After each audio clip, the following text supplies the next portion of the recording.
došli oko tebe? Ne vredi, treba nešto treba. Ne razumijem o čemu se radi. Evo su!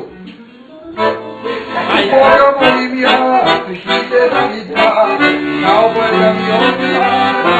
I ove, Boga molim ja, prišlite da mi da. Boga molim ja, prišlite da mi da, na oboje da mi otvara. Boga molim ja, prišlite da mi da, živim što drugima, da doživim što drugima. Pa to je to što treba da radi. Misliš?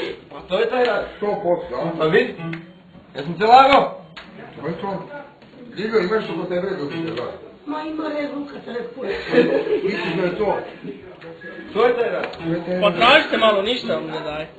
Šta pa dobro, mislim, okej, a? Pa nisam Dobro, ti imaš za 100,5 evra ovdje, jel tako? Dosta. Sasvim dovoljno. Ali Slavko, ljubite, brat, 700 evra si ubacio, ljubim te, pa brate, šta? Izvučemo matori, izvučemo ne sikiraj. Ma meni je zbog ljubčeca, nije meni zbog tebe. Ajde još jednom. Ajde. Sad će biti.